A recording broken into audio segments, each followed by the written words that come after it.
Hello everybody and welcome to episode 58 of the GuildMag podcast. I am Valiant and join me today we have got Miko / Sandra. Your mic just went all kinds of crazy. Oh, excellent. Let's hope it was just on Skype. I've lost you completely, Rowan. Well then. Hi. Hello. Can you hear me now? I can hear you now. It was perfectly fine before we went live. Wow, that's a great start to the show. Try that intro again. So no Aaron this week, it's just us two, but there is plenty to talk about with the new Rising Flames release that came out on Tuesday. So we're going to do, like we did for the episode 1 about, what was that, like 2 months ago now? 3 months ago, something like that? Something like that. Hopefully not as long this time. Hopefully not like a 2-hour marathon. We're going to keep it to an hour-ish. But yeah, so we're going to kick off with the news as always. So like we said earlier, Rising Flames is here, chapter 2 of Living World, along with a new map, Ember Bay, in the Ring of Fire Islands.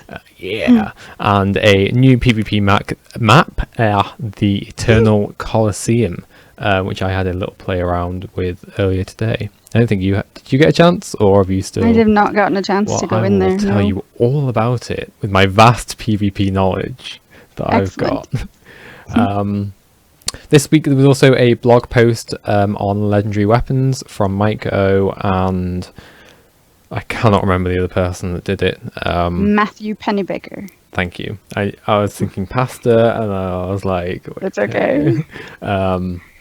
Basically, the TLDR of the blog post is they've kind of scrapped the collection system for legendary weapons with the mace Eureka that came with this patch. There's a new, much more streamlined system that means future weapons will no longer use these collections. This isn't going to apply retroactively, but instead you basically just play any Heart of Thorn map and use the currency from that map to purchase a kind of like weapon specific material which you use to craft the tier 1, 2 and 3 precursors.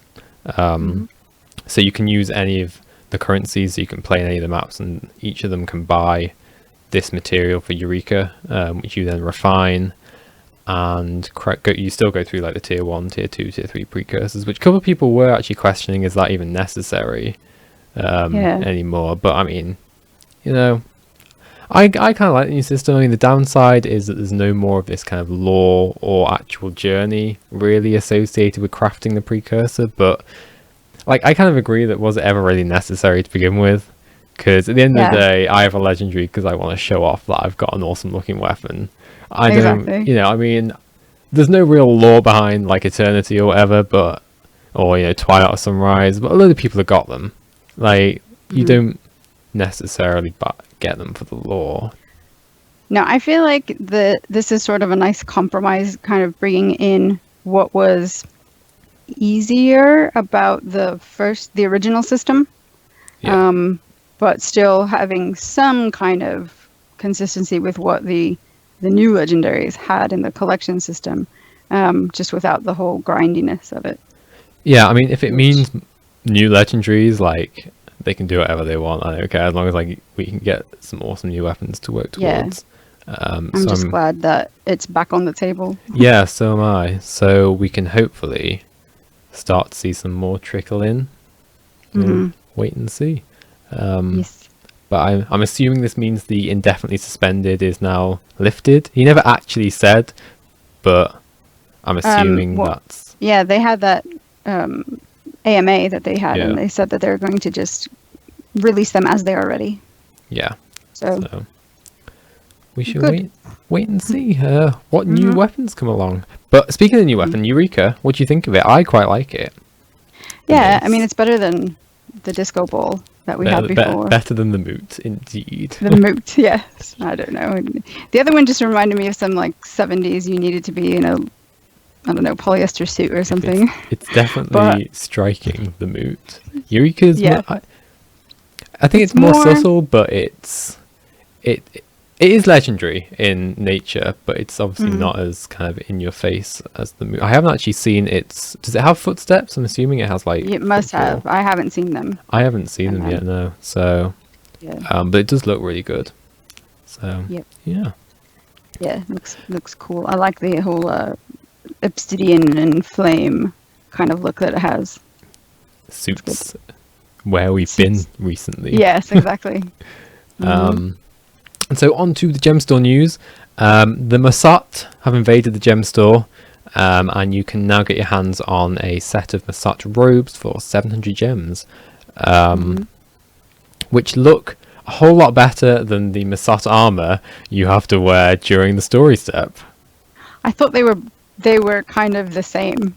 Well, they're kind of honest. similar, but they look. I mean, I think they look better because it's. I will say that the char still get shafted in this one. They do, As but it's not as do the bad. male Norn. It does not look good on male Norn. It doesn't look awful on chart, like compared to some outfits. It Yeah, this doesn't is look true. awful. I mean, if you're comparing it to like on a human, it looks rubbish, but Right. it's actually not too bad. And I do quite like it actually. Is it dyeable? I haven't actually. It is dyeable. It's is got 4 dye channels. Nice. And yeah, it's pretty standard to how the outfits dye, typically. But yeah, you can get crazy with your dye, as people do in this game. So yeah, if you want to look like a Masat, you can get that and the new Masat backpack / glider combo for 700 gems as well.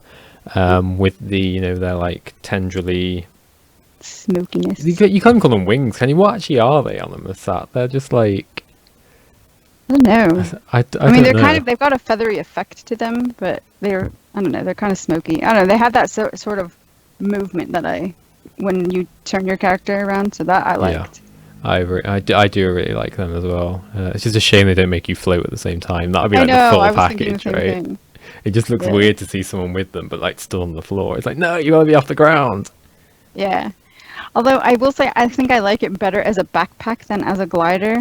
As a glider, even though, I mean, we've been flying around, we got all sorts of strange things that help us to glide around, but I don't know, for some reason, You see, my it should make problem us is- float. It should make us float. Yeah, in it the should make same you way float that like Masat do. that way as a glider instead of like going that way. You should be Yeah. vertical like an actual Masat. Yeah, But I guess that's probably yeah, too much that- to implement for Probably.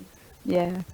But yeah, they do look cool. So if you want like a Masat, then you can get the full package for what 1400 gems. Get both of them. Mm-hmm. Yep. And there are some brand new hair colors. It's autumn. It's time to change up your wardrobe. And so there are.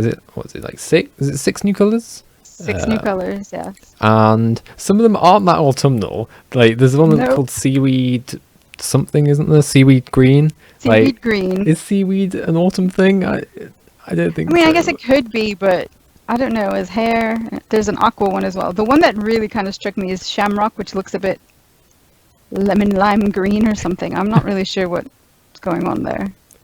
I don't know. It's not as green as I think shamrock should probably be. I do quite like the aqua one. It's quite. Yeah, I do as well.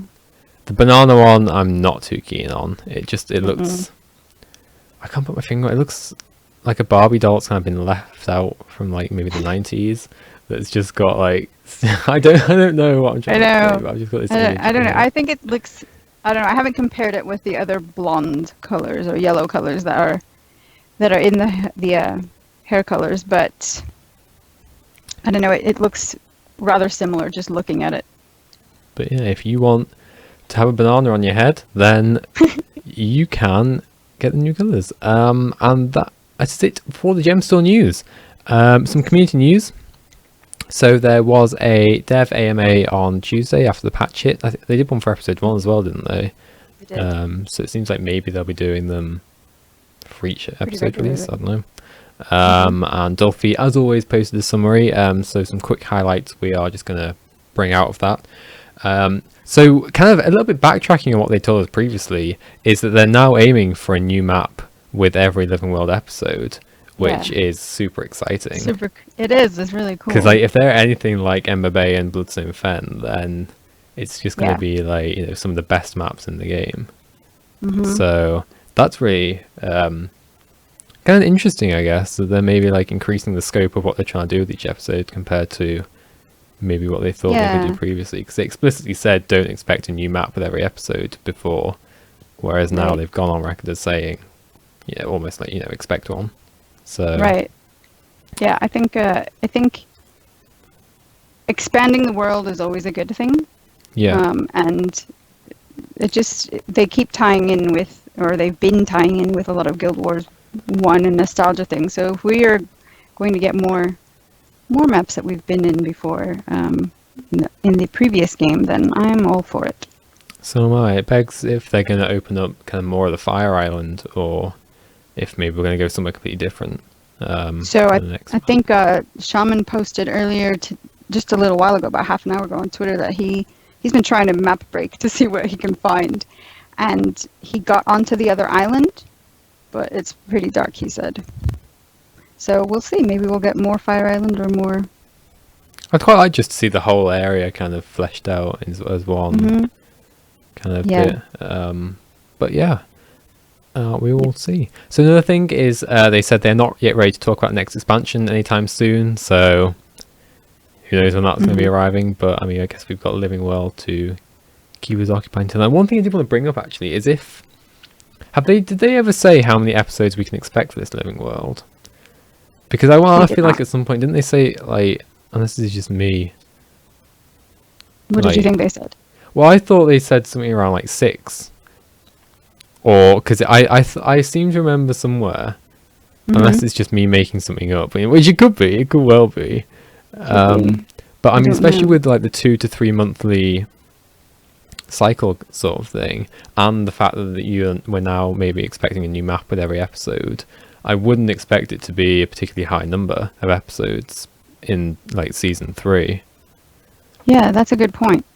So I feel like maybe 6-ish would be a number to expect. It would be a good number. Yeah, I mean, after that, if that's the case, we could get like 6 new maps. Yeah.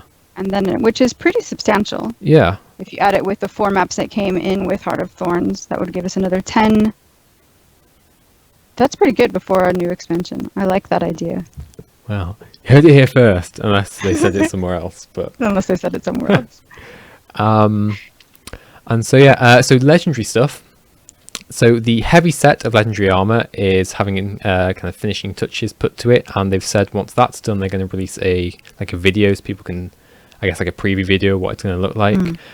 But the medium and light armor sets, I mean, from the way they worded it, I think they're quite a way off those ones being done, more than they kind of hinted to in the post.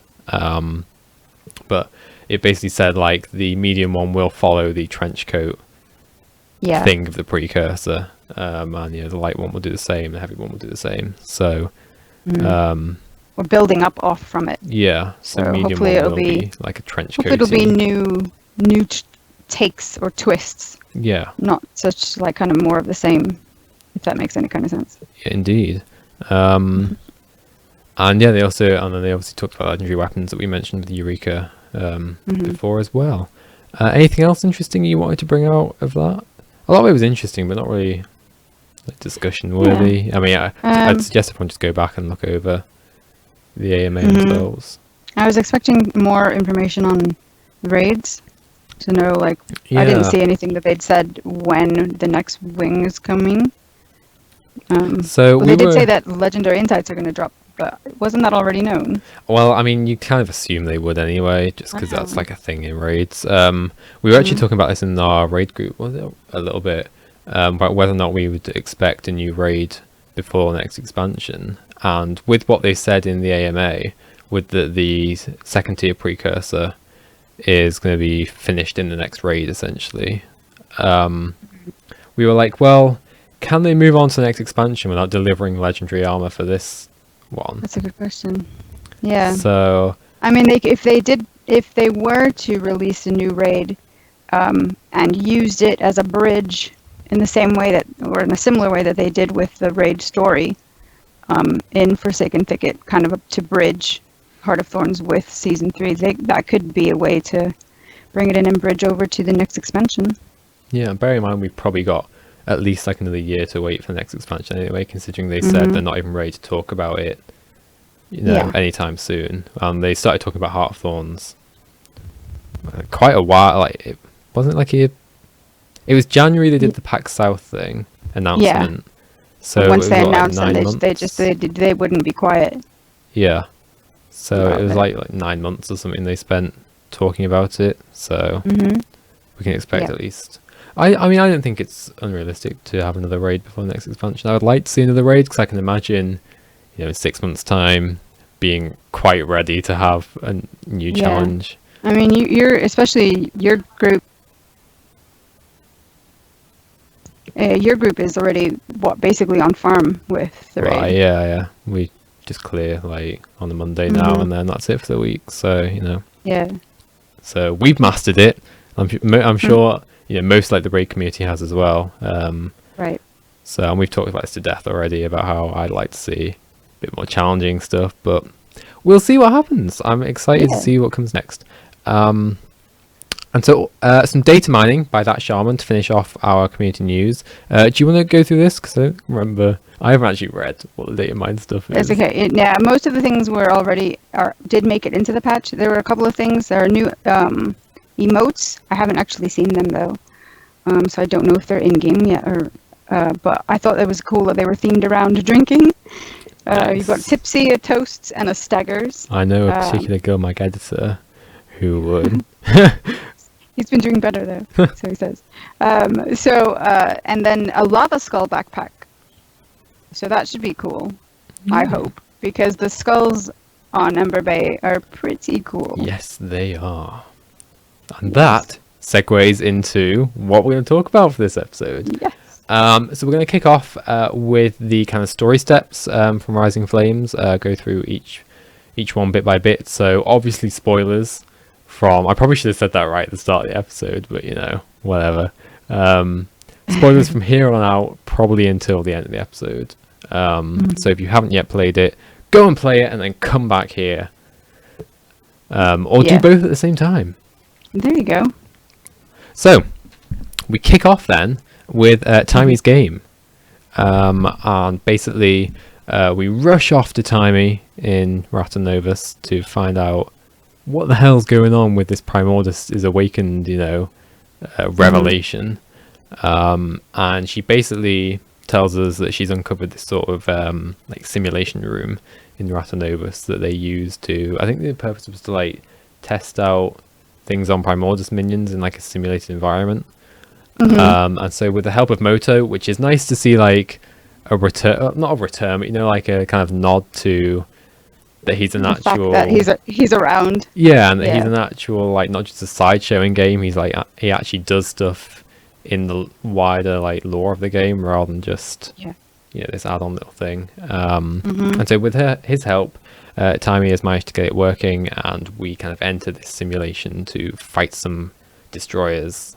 And it's a really cool simulation, like just a little area where you're all like holographic, and you get to fight these like holographic destroyers, which are kind of like the what was I trying to say, like the upgraded version of them, so they have new attacks and they'll like explode on impact. Now I'm not remembering from when we played it, but I thought they were mostly fire type destroyers. Yeah, so these ones, this So it comes wasn't like before she like the knew. revelation. Yeah, Right. so these are just like simulated fire type destroyers with a stab monkey in there for good measure as well. But which I really like the inclusion of that, just 'cause it's like a little fun nod to everything. And it hurt, it's the first time I did that, which wasn't on stream on Tuesday. It like one hit me if it gets too close.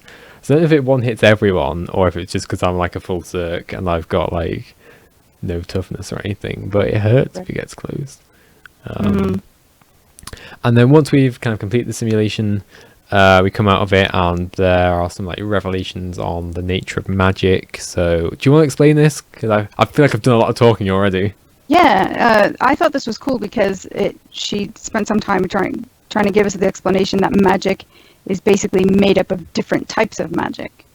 So there's the death type of magic as opposed to the planty style of magic. I don't know, I can't remember if it was death and life. Was that the way she explained it? I don't think she ever gave a name to like Morgemoth's style. It's but just as a way to kind of describe this is what has happened because these two dragons have died, and because this magic from them has gone out into the world, it has affected the minions of other dragons.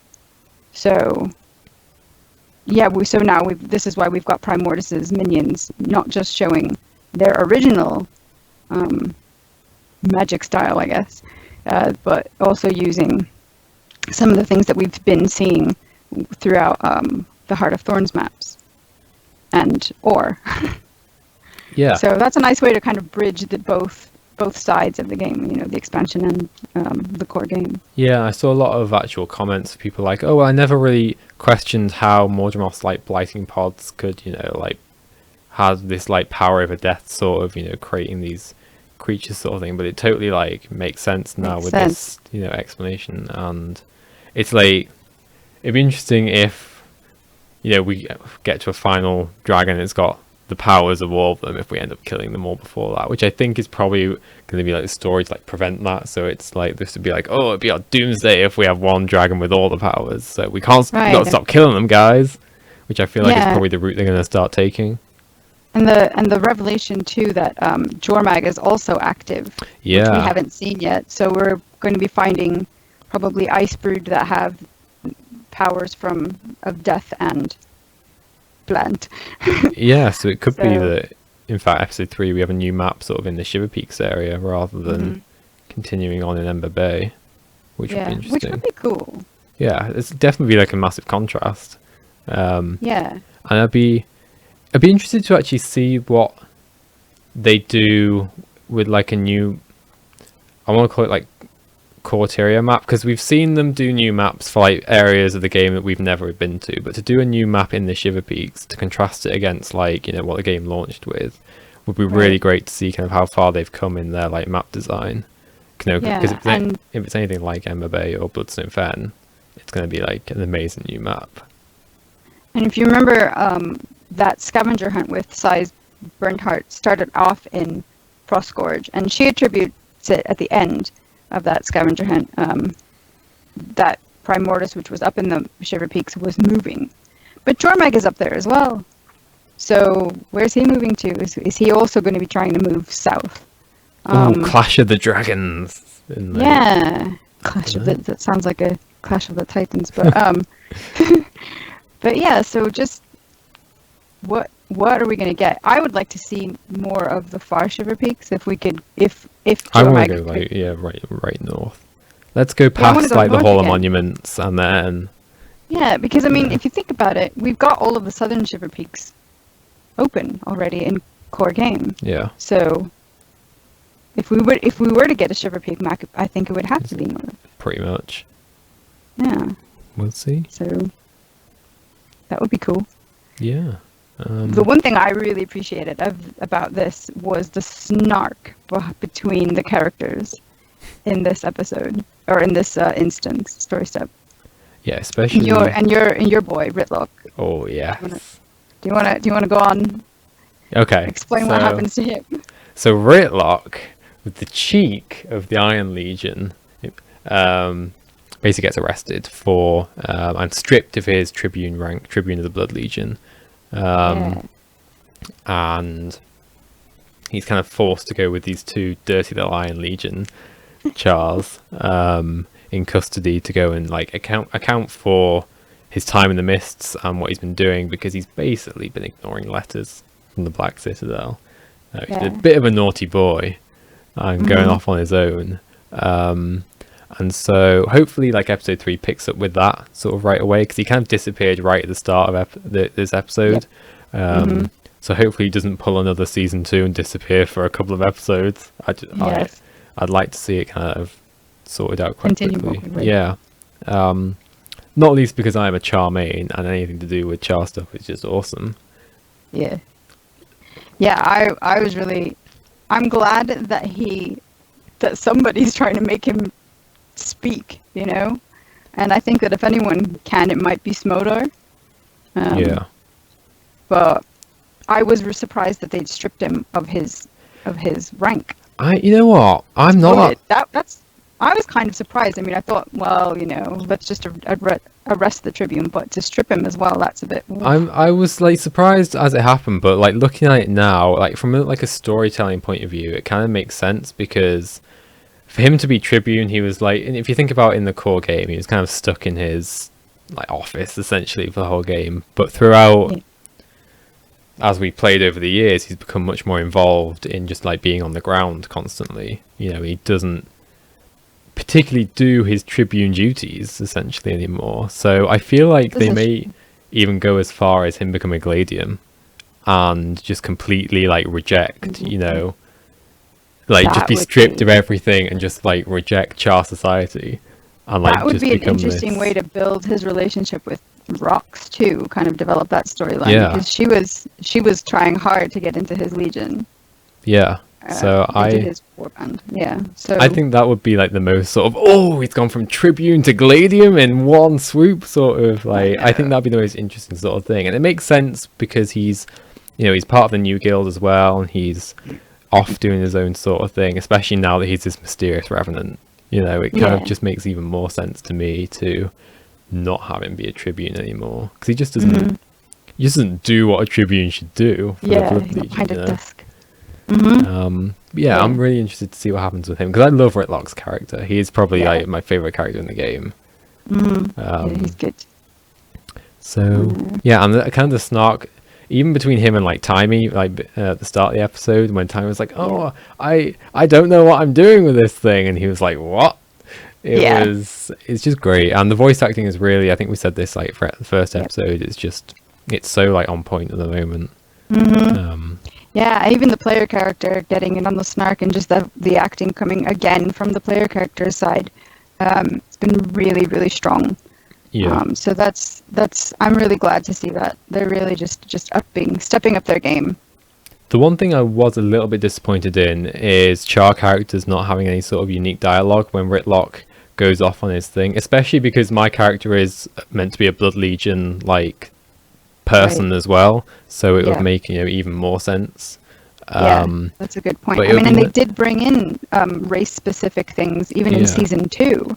Yeah, it would just be nice just to have like a little sentence or something, just to acknowledge that I'm also a Char that's meant to be part of Ritlock's Legion, and he's just been like totally stripped and gone in one swoop. You'd be a bit like, what's going on? Let's fight. Right. Exactly.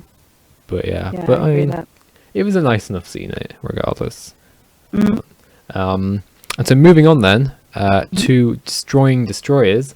So as soon as Ritlock's kind of whisked away, Zura called Wyatt, I think his name is, something like that. Possible. Something like that. Just pops through the portal like, oh my god, everyone's dead in Ember Bay. The destroyers have changed, and essentially off we pop after Timey has a revelation about the nature of magic and the Mordrim and whatnot, and we're in Ember Bay.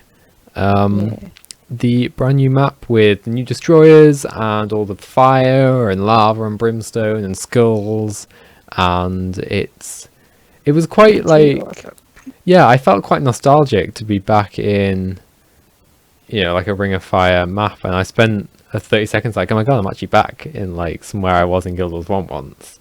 And it was nice. Yeah, your reaction was a bit different in that sense, that because you were like, oh my gosh, it's Ring of Fire again, whereas Aaron and I had been playing through Ring of Fire stuff in Guild Wars 1 last week, and I think the week before as well. So it was kind of like we were gearing up for it already, so when we got there, it was just like, yay! But yeah, it was just cool. I was really happy just not only to be back, but to see how they kept the look. They really did a really good job of keeping the aesthetic of the map true to what it was, but just with the new cooler Guild Wars 2 graphics. And skulls everywhere. And so in Ember Bay we have the new replayable hearts, which are nice. I haven't actually replayed them yet. I've done them like once, but I haven't gone back and redone them yet. I think that the thing with the replayability is that just because you're doing things naturally in the map, you're getting extra credit in a way before doing more. The thing about these know? hearts is they take, so remember when you were first leveling in Guild Wars 2 and you come across an event that overlapped with a heart and it was like the best thing ever and it just totally made you like, that's what all these hearts are like, because especially when you're doing the story, because they just like overlap with what you've got to do. So I think it's a really nice way to do hearts, because you don't necessarily go out of your way to do them, or well, you're doing a little bit, but they kind of just overlap with what you're there to do anyway, and then you just get rewarded for it. I know that when we were running through it, there were a couple of times where I was finished with like the story step objectives, and I had just a little bit more on the heart to do, and I'm just like, wait, hang on, let me just finish the heart since I'm just almost done already. So it was just another way to kind of keep me, I guess, in the open world rather than just progressing through. So that's kind of a neat little tension that they've got going on, as a way for players to, play as they want. But one of the things that came up in one of our streams, or was it in the podcast last week? I can't remember now, was how good are the rewards? People were worried about whether or not the replayability would feel rewarding. So how did you feel about the rewards from playing the hearts? Well, because my inventory is permanently full. This is true. No, well, so the thing about Ember Bay is, so they have their own, like, they have the petrified wood, which is like the bloodstone rubies in Bloodstone Fen, so it's had its own little, currency system going on there anyway. I think the rewards are pretty decent. You also have the I was going to say the new carnival weapon skins. I don't know if they use the petrified wood or not, if it's just pure gold. I know they cost 150 gold, but I don't know if you need any of the I think when I looked at the vendor, I think it was straight gold when I went to at the vendor. My understanding was that petrified wood could be used for the mace, the Eureka. Was it you who told me that? I did, and I realized I was totally wrong on that one. Oh, okay. So, well, then, but because Ember Bay uses Unbound Magic as its like map-wide thing, that's used for Eureka. You can use that to buy the material for Eureka. The materials that you need. Yeah. Okay. Yeah, no, I think the rewards are fine. It's basically like Bloodstone Fen. You've got various things you can work towards. So I can see myself spending time there when I'm not raiding and doing other stuff. Yeah, and they did mention in the AMA that they're not actively looking to make the core games hearts replayable, but that they're never gonna, take that off the table. It's always a possibility that they'll try something new down the road, but it's not something that they're actively there's just thinking no about point in that. Yeah. The level, the experience for new players is fine. It's not amazing, but it's fine. They'd have to change the way map completion works. Yeah. In that sense, which I think, that's just kind of a lot of work. Indeed, yeah. I'm not too bothered about them not retroactively doing it and just moving forward with them. And so the new destroyers, the Death Touched and what's the other one? Vine Touch destroyers. I was actually, I'll be honest, a little bit disappointed about how easy they are to take down, especially since they're not immune to burning now, is one of the things that you pointed out. People were worrying about. Which kind of makes sense, I guess, from the lore thing, because they're kind of viney and deathy, plaguey, isn't it? Sort of. Yeah. But yeah, I was a little bit disappointed with how easy they are to kill.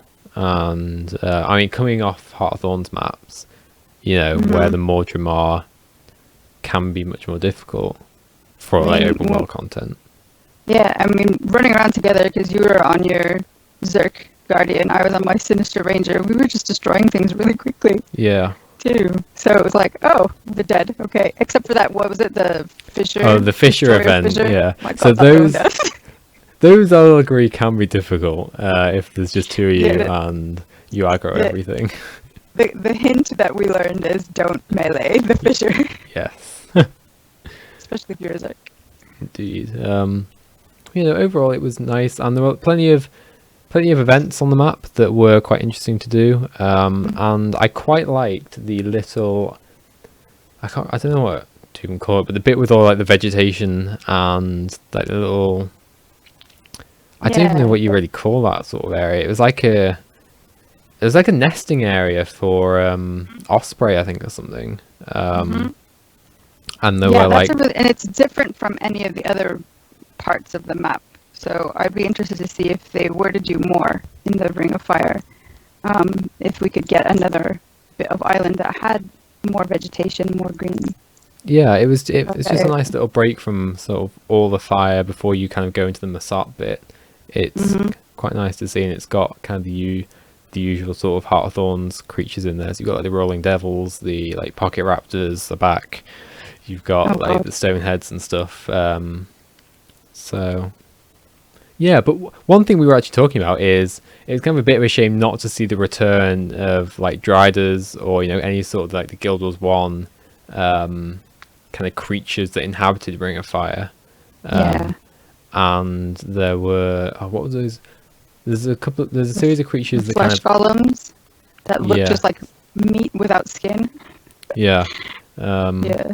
So it was, I guess, a little bit disappointing not to see them. Obviously, I understand why, because it's like a lot of work to make a whole new sort of creature with the AI and skills and whatnot. Yeah. But yeah, We'll see. Yeah. we will. So back to the story, Yes. because we've kind of talked about the map itself. So the story, we have to collect intel on the destroyers. Timmy basically needs a sample of what the new destroyers are made of. Right. So it's time for us to go and chop some up, as you do. And I think just for that story sake, we just go out and kill a couple until you get like one of the samples to drop. So it's pretty Yeah. standard Pretty quick. fare Yeah. story step. But the interesting thing is the next bit. So the Igneous Breach story step, where we get to meet Rockface and some Yeah. pirate Skrit, who have decided to make the island their home. I don't know if it's No. not like deliberately or if it was like on accident. I No. never actually found out. And it seems like in a way, like they've taken on Rockface Roban, the dwarf, as like their, I don't want to say god, but they're kind of revering him as like a chief of sorts, even though I think they're supposed to have their own like captain. Yeah, I think they have like a pirate captain Skrit. The pirate Skrit is so awesome. Yeah. And so you have to kind of gain their favor by helping defeat destroyers and cross the river of lava and put a little like wake up passed out Skrit and stuff. Yeah. And I will just say that it was nice to wake up some passed out NPCs without having to dump water on them, like you have to do in Wayfarer Foothills to wake up the drunk Norn. Yes. But it was interesting to meet another dwarf, although a part of a dwarf is probably a better way to say it, that wasn't Ogden. Right. And to see that he wasn't dead even though he'd been blown apart. yeah, so my question from a previous podcast was, I guess, answered in that what happens to all the dwarves that get crushed by Primordus? They just kind of get chopped up into pieces and carry on going. I guess. Is the answer. Kind of sad in a way, because I mean, I would wonder, and this is probably a little strange, but I would wonder if their head brain area were to be crushed if they could carry on, because I think Rockface is able to go on because his head is intact. I think it's probably the head that has to survive. Yeah. But yeah, I wonder if we're going to meet any sort of more dwarves or... Yeah, because he did say that they've been around and they have been actively working against Primordus's minions. Yeah, so especially since we're going the against time. Primordus, it would be cool to be able to see more dwarves in the game. And so he basically tells us that Ember Bay is going to explode if we don't turn on these 4 devices that kind of help control the pressure underneath it that's built up from all the it's like Primordus activity and all the latent magic that's been surging through. It's kind of just all bubbling up and getting ready to explode the islands. Yes. And so we need to take his thumb And This is so strange. this was one of those moments where you were just like, what are we doing?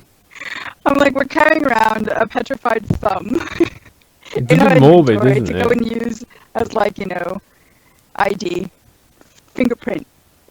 It's just a Like little bit using a little Apple iPhone with a little fingerprint device. NFC tag. So strange. It's Yeah. yeah, I think you can tell the developers were definitely having a lot of fun with this like map and the story step overall, which was it's just really great to see because you think they're having fun, I'm having fun. It's just like it's just great for everyone. Yeah. Yeah. And so yeah, the rest of this, well, most of the rest of this story is then essentially going around, turning off these machines, and so it kind of takes you through to this circus area, which Yes. Sandra was like, "What? What is this?" I still don't understand why. Why are they there? So when you actually speak to Ringmaster Ivy, she'll tell you that they got shipwrecked about a year ago on the islands and haven't been able to leave. So they were taking this baby sloth that they captured from Maguma, and then they got shipwrecked with it on the island on their way to LA. And they've been there ever since. The baby sloth is now huge, like Slothosaur. Yeah, so it was a baby, and then because of obviously everything that was going on with Morgemoth and everything, Okay. the same thing that happened to Slothosaur happened to their sloth, and so we have the Sloth Queen on in Ember Bay that they have to feed with a giant catapult, lest you get Yeah. too close. So let's take a minute to talk about Sloth Queen, because have you actually got to fight her yet? I did. I wasn't. You know how they reused the Veil Guardian as the Unbound Guardian in Bloodstone Fen, Yeah. and that encounter is pretty solid encounter, I thought, for an open world encounter. I was surprised at how easy the Sloth Queen event was. Now, it may have been that maybe it was just not upscaled enough for the amount of people that were there. I don't know, but it felt really easy. So I managed to, well, me and one other guy duoed it, and it died within like 2 or 3 minutes. It was not a long fight at all. But you see, I have a bigger problem with just the idea of a whole of bringing raid bosses into the open world, because for me, they're starting to feel less special now, in the sense that, you know, I'm a raider, these are bosses that I tackle. Stop trying to pander to people who don't raid and bring them into in the open world. And in the behind-the-scenes Ember Bay video that they put out last week, the map designer, or lead designer, she basically thought she didn't really know anything about the raid story. She wasn't involved with it, but she thought, you know, I'd like to be able to show people who don't raid, like me, is what she said, what the creatures in the raid look like. And so that was why she decided, well, let's use the sloth since it's created and create a story around it. See, I disagree with that philosophy completely, because raid, like, you can't just take bosses that are in raids and try and do an open world version of them and give them a different story, because it's not fair on the people that do raid, because, you know, it's like, that's, I don't want to be like, this is mine, you know, sort of, but it's their boss that they learn how to fight. And, you know, it's fine as a one-off, like, bring the Veil, you know, the Veil Guardian out, because it kind of does tie in. But you don't need to try and do that with loads, like, sloth, because where does it end? Like, you then try and do a third one, a fourth one? Yeah. Well, I can say on two things. First of all, the mechanics for the sloth in that fight look pretty much nothing like the mechanics that Slothosaur puts out. Yeah, the Sloth Queen has the ground slam. There's a ground slam thing in the open world that will follow one player around. In the raid, what it does is it puts 3 AoE circles underneath people 1 second apart that will knock you down if you stand in them. So it does a little bit like that in the open world, but yeah, I just got this issue of that's meant to be a raid boss. Why is it in my map? So my second point that brings me to my second point is this a good way to maybe encourage people to try raids who maybe wouldn't have thought to try raids? No.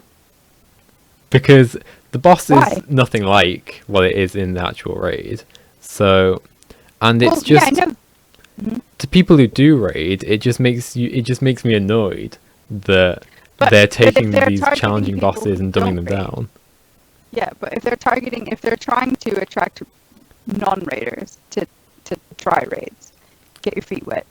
I mean, like, if you Yeah. want to, at the end of the day, raiding is this thing where if you want to try it, you just try it. Just you'll try it, right? Just And like, if you don't, mhm. if it doesn't appeal to you, then stop trying to make it appeal to everyone. Because raids don't have to appeal to everyone. They are the, I don't like using the word, but the elite end game content for Right. the players I who know. want to dedicate themselves to, like, learning the intricacies of their class and how to kill a boss and mechanics and whatnot, so forth, as we've talked about previously.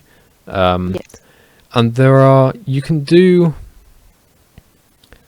I don't know, I just don't think trying to bring raid bosses into an open world, dumb them down, is the right way to go about enticing people into raids, if that's think- what they're trying to do.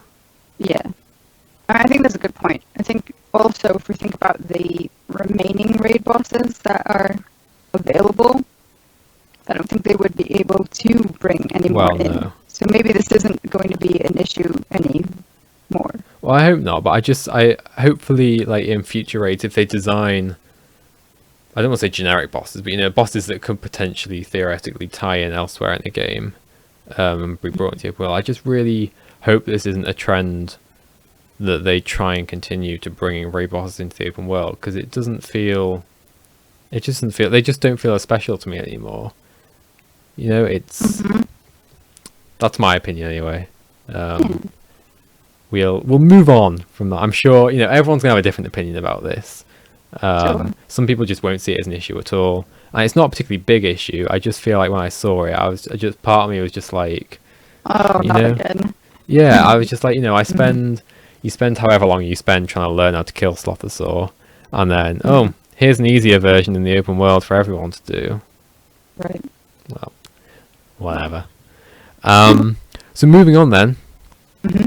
So you go past the circus, and into, I'm kind of skipping ahead a little bit in the story, but essentially once you've done some more machines, you might make your way into the Masat Fortress. Ish. Is there any, well, yeah, ish. Ish. Do you want to explain this one? So in this one, you've got to talk to Grumby, Captain Grumby from Guild Wars 1. He is now a ghost. And he used to, we found out because we Googled and we searched on the wiki, he used to ferry people across into the Fire Island. So he's still there, or his ghost is, and he's now saying, no, you can't. Going in there is a bad idea. And we decided that, no, what if we disguise ourselves as Mursat? We could just throw on some armor. No one will ever know. And we can just, traipse on past the Jade and go in. And that's what we do after trying to get these armor pieces. Yeah, and when you put them on, you look nothing like a Masat, especially if you're a Char. You look absolutely nothing with your tail going, and I like the way that the Masat armor, specifically on a Char, actually caters the tail and has a little thing over the top of it. I'm just like, well, that wouldn't happen. Like, no Char would actually fit Masat armor if this was, actually happening. Yeah. But yeah, I guess it was an interesting way to get past the defenses. What I did like is that you became like an enemy player when you couldn't actually get attacked by actual players, but I did try. Yeah, I tried to attack someone, it didn't work. It didn't work. But it was nice. Yeah. Although I think the problem that we kept running into was trying to get at least one of the pieces, where we kept either falling into the lava or getting wrecked by Jade constructs. There were so many Jades there. Many.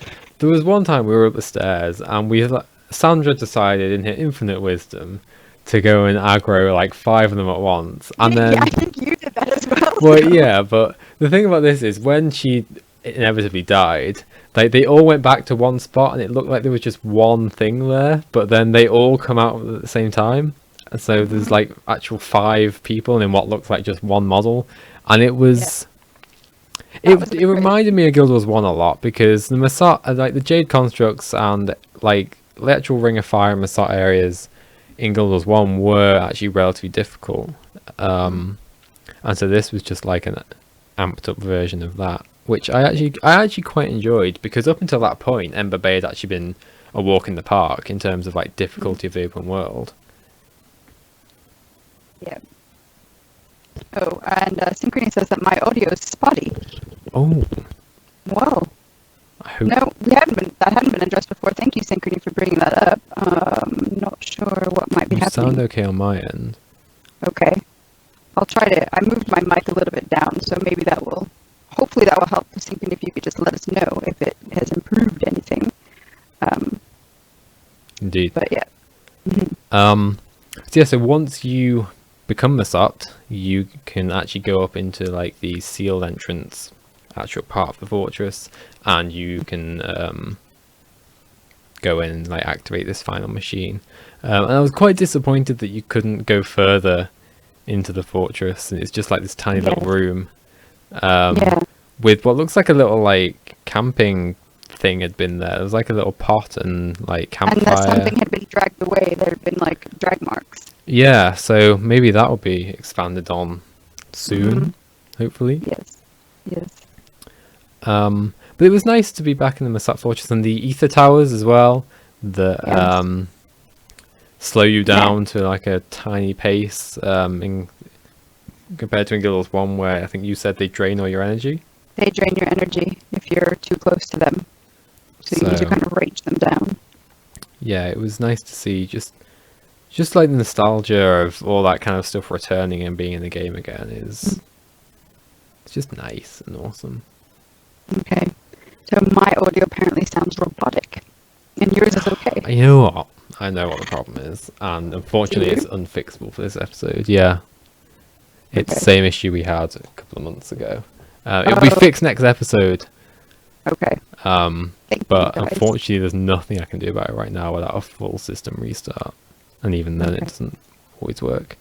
But yeah, I apologise to everyone who's listened so far and kept up with us for the last however many minutes we've been on. And so that is the story for Ember Bay, but there's one last chapter. Well, not chapter, like... Yeah, it's chapter, isn't it? That we go to. And we have, as soon as we return to Roban, so it's done, hooray! We get this vision of Glint's egg, and the vision is kind of like these corrupting, tendrily sort of things just encroaching on the egg as what looks like essentially is hatching. And so we were both like on stream, like, oh my god, the egg! What's gonna happen? And we go to the final chapter called Dragon Vigil. And I was like with Sandra, well, a vigil is basically when something dies, isn't it? Yeah, no, he's like, oh no. I was fully expecting the egg to just die. But that's not what happens. Fortunately, the egg does actually hatch, and out pops the cutest baby little dragon you've ever seen in your life. Oh my god, it's so cute. It's so cute. I was really hoping to see it as a mini. So I went back to Shaman's data mining post, and I didn't see that there was a mini available. So ArenaNet, if you're listening, please make Arene a mini. Yes. I need her in my life. I completely agree. I think surely she has to be at some point. But the thing, like, I instantly noticed, she does look a little bit more Jimmy, with like the face especially, like the eyes a bit. Well, it's kind of like the face looks almost like viney or I don't know how to explain it, but it's a little bit. It's not like, I don't know how to explain it. It just looks a little bit like it's viney and not like you'd expect a dragon necessarily, like a dragon's skin to look. But she has got the crystals on the she does have all the like the glinty crystals and whatnot. And she's like, I guess the right shade of, she's like a bluey kind Bluey, of like a glinty bluey, you know. So yes, Synchrony says looks like the mouth of Mordramoth with a flat face rather than a snout. That's good way to kind of what I describe mean. it. Yeah. And so as it hatches, the chamber's defenses fail essentially, and the destroyers start attacking in waves of deathly, viney fieriness. And this was like probably my favorite bit of the episode when you see the little cutscene that begins when the Luminate pops up and it's like, get back to all the destroyers, and then starts channeling. I was like, oh yes, you go. And then we have to essentially protect the little Baba for a while. Which was really fun actually, like because me and Sandra did it together. I haven't actually soloed it, and I imagine it would be relatively difficult to solo unless it's scaled down a bit. But I went in with someone else last night, and if you're not actively, like when you get to the Destroyer of Hope, you know how we were talking about how it really did start to feel overwhelming until Lazarus turns up. Yes. I thought we were gonna wipe it. I was like, oh my god, we're gonna lose. So did I, because and it was like a couple of, maybe 10-15 seconds before Lazarus shows, and I'm like, there's way too many destroyers here. Something's gotta happen soon. Like, because it was getting really overwhelming. I just looked around and I was like, oh my god, there's hundreds of them. And then he pops up, and that's like the big, you know, oh shit moment. I'm not allowed to swear, but I just did. You did. It's okay. And it's really interesting with the way they're kind of taking what Lazarus, it seems. So he basically says, you know, I'm not your he has a line that's probably he's something better than that, but he has a line, and then he starts helping you to to defend basically, while the Luminate continues to charge up the chamber. And you get this new kind of special action once you throw the pustule things at the Destroyer of Hope that appears. This big, I think it's an elite mob. I can't remember. That you pointed out that if you don't actually throw the pustule at the Destroyer of Hope, it makes the fight a lot tougher. I found out last night. Well, that's probably why you should do that. Yes, well, it wasn't me, but yeah. So, just that I liked that the way that they introduced the mechanics as the encounter continued, just so that to keep you moving forward. I thought it was really well designed. I really liked it. And so I guess we should talk about Lazarus and an alliance with him. So this was something I was super against on the stream on Tuesday. I feel super strongly that like my character actually does in game, that we should not be allied with the Messiah. Even looking from a meta podcast perspective, in the future, to have the White Mantle and the Massat as a non-hostile race does not sit well with me. In terms of, these are our enemies from Guild Wars 1. These are the enemies from Guild Wars 1, right? We should not be. They have to remain that way in Guild Wars 2. They just have to. Right. And the Exalted being really skeptical, saying these are the same promises that your people made before, and we don't believe you that you're going to keep them. Yeah, I mean, I really feel like they'll probably. What I hope happens if we have to have this alliance is, I hope he then backstabs us, because he's secretly trying to get to the power of Primordus and GuildMag and whatnot, by hopefully wanting to slay them and then absorb their power, sort of thing, is I hope what's going on, and then we actually have to kill him and fight him and get rid of them for good. One thing that I hadn't picked up on when we played it through on Tuesday that I picked up last night is that he actually does say that there is a schism basically happening within the White Mantle between Clodicus's followers and the other guys. So he's basically going to try and convince the other guys, it seems like, to side with him and help. So that'll be interesting to see how he tries to persuade them. Basically trying to make the White Mantle a force for good. I think he says that at some point, and that's just wrong, Sandra. It's just. Well, I mean, if you think back to prophecies,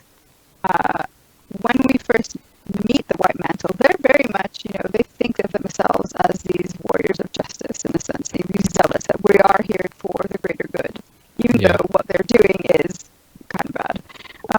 So it would probably still appeal. I could see it appealing to their sense of higher purpose if he can convince them. I don't know. I don't know though. It's just someone brought out Lazarus's quote from Guild Wars 1 that was something like, when you like kill him off, it's something like you'll regret this for centuries to come, or something like that.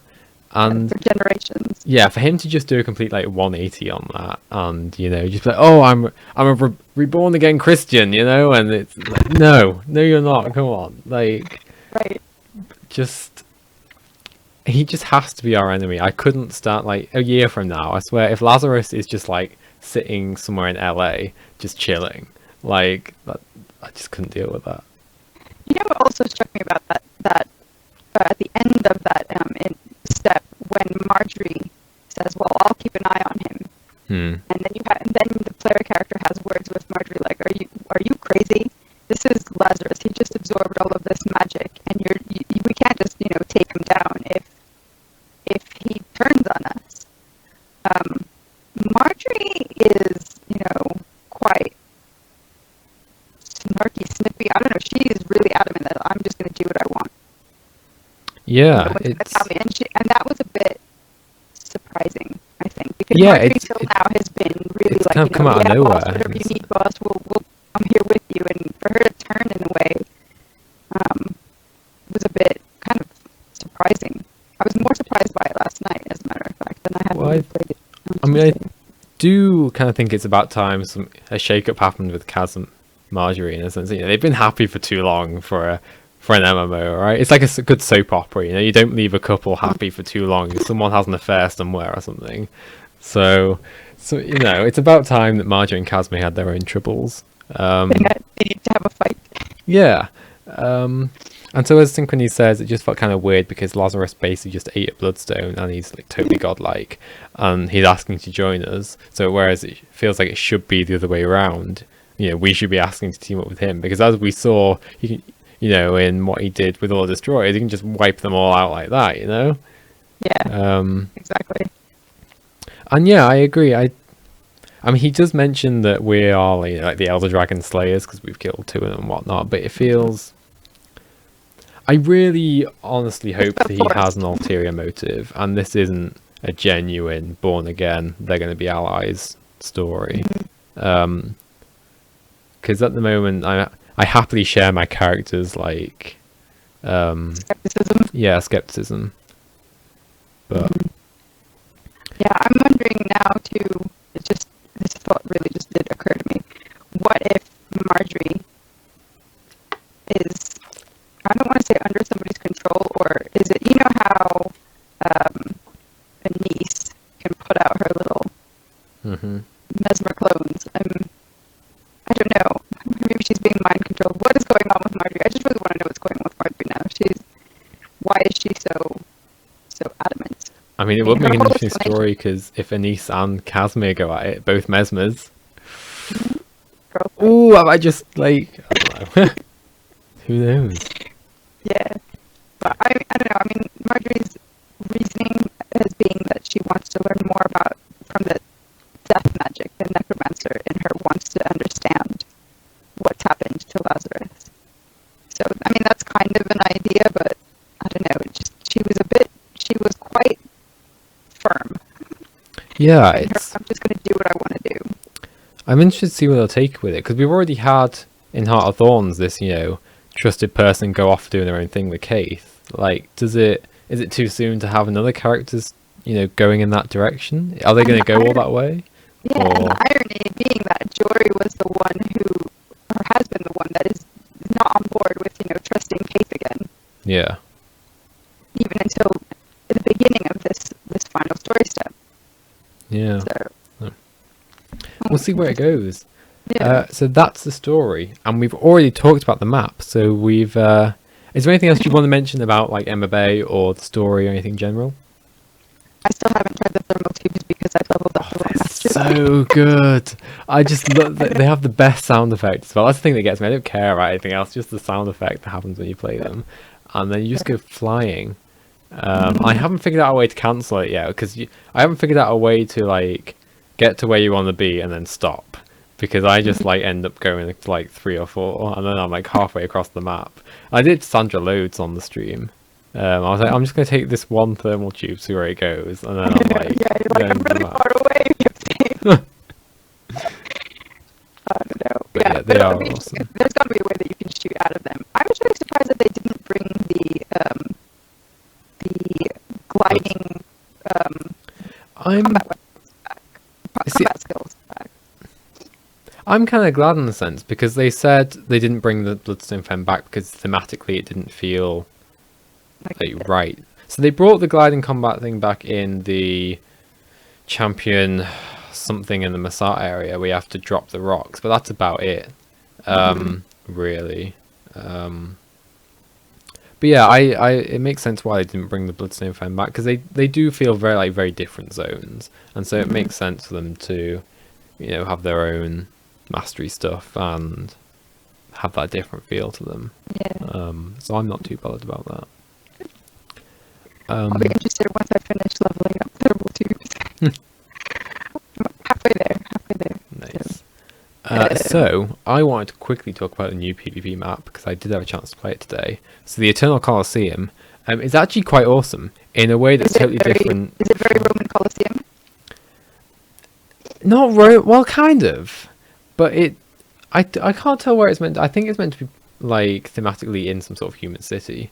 But it is very Colosseum-y. So it's this giant, basic gladiator Colosseum, and inside it there are just like these wooden kind of ramparts and walls and stuff that kind of section it off and block it off, so you can't just like, it's not just like an open field sort of thing. There are like specific ways to get to things, and there are 3 capture points, 1 in the middle, 2 on like, you know, either side. And I like it because so it's totally different from the Capricorn one, because that was all like the, you know, the Laurie Lion's Arch like nostalgia stuff, but this one's just more like the constant noise of like the crowd is there in the map, you know, like the Gladiator Colosseum crowd. So every time you like capture something or you do something really well, the crowd just goes wild, and it's just so awesome. Cool. It's like, it just feels really like a proper PvP. It's just a nice PvP match to hear just this random like crowd going wild for you. And so the secondary mechanic, there are these things that will spawn called the Sword of Reaping and the Shield of Life, that basically both will spawn at the same time. I think they'll spawn like 3 times in a game or something like that. I can't quite remember. It's late on a timer, I think. And the Sword of Reaping will basically instantly down any enemy player that you're trying to kill, so it gives you that sort of buff. And then the Shield of Life gives you like increased like toughness and vitality or something, and I think it gives you like a second life. I can't quite remember, so if you go down you like get back up sort of thing. So they're just like buffs, but the thing that I really like the most is this sort of like accumulating, it's what I call like glory stacking sort of thing. So every time, I can't remember the actual name of it, and some PvPer will probably like be able to correct me, because I've only had like 2 matches or 3 matches on this map. And so every time, I think it's when you contribute to killing a player, you'll get this buff that will stack, and if you manage to stack it, I think it's like, it's definitely above 5 times. I think it might be 6 or 7. I think it's something like that. You gain a special action key that lets you rally up the crowd and they go like wild, and then you gain plus 50 to every single stat for like 90 seconds or something. So it's just Colosseum Prestige, that's what it's called. Yeah, and so it's just like this almost like mini snowball effect for rewarding you for doing well and like not going down. It's just a really nice PvP map, and I'm not a PvP player, as people know. So in terms of like, is it good for esports and is it good for professional play and all that, you know, I don't know. I enjoyed it, and yeah, and I also got Capricorn again because people kept voting for that, so that was nice. And that's that. So one last thing before we head off, do you want to talk about this? Yeah, there are more hungry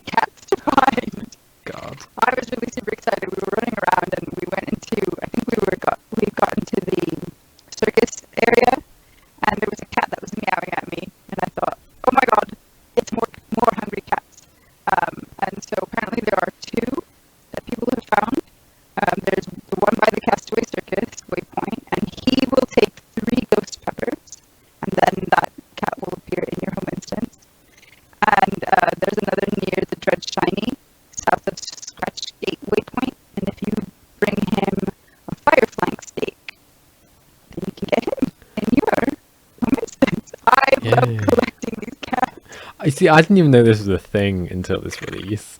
And I was like, what? You can actually get cats for your home instance? And I hated the idea. 7 more, something like that, other than these 2 new ones. So yeah, it's cool. You should come into my home instance. Absolutely never. Never. They're so cute. So my question is, what happens to a cat in real life if you give it, like, a ghost chili pepper? It'd probably kill you.